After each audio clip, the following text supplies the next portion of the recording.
C'est un placement qui peut faire hésiter par la nature du pacte qui est passé. Le viager consiste à acheter un bien immobilier qu'on ne récupère qu'à la mort de ses occupants. L'acheteur bénéficie d'un prix réduit et les occupants touchent une rente qui arrondit leur fin de mois.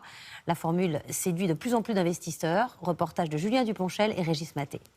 On profite du jardin, on a la petite tonnelle là où on se prend des apéritifs entre amis. Un petit coin de paradis pour les époux François sans enfants au Sable d'Olonne, qu'ils viennent pourtant tout juste de vendre. Alors là, notre salle de bain, notre chambre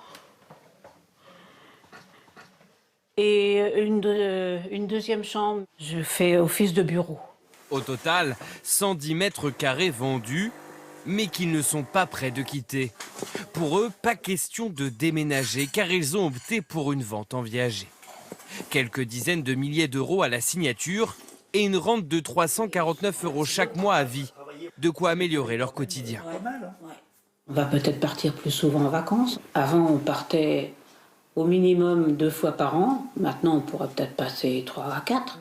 Le viager représente seulement 1% des transactions immobilières. Mais le marché ne cesse de croître. 8000 ventes l'année dernière, plus 5% en un an.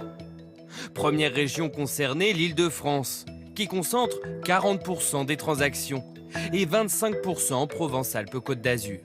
Vous achetez un bien qui est occupé par les vendeurs.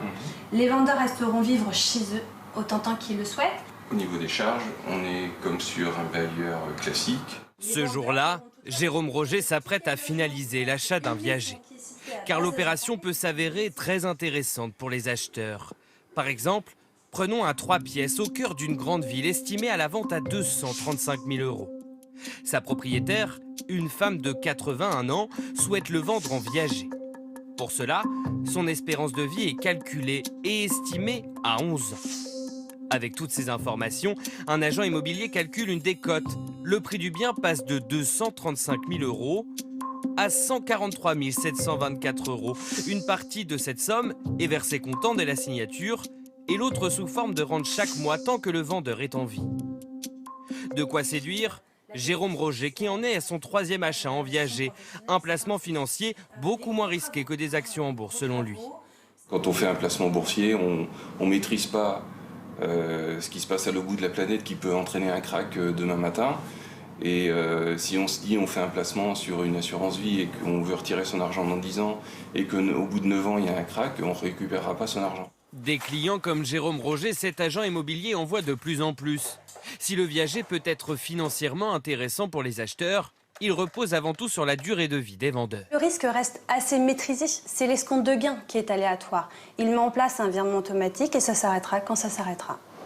Le viager, un système que le gouvernement souhaite de plus en plus développer pour qu'il devienne l'une des solutions au financement de la dépendance des aînés.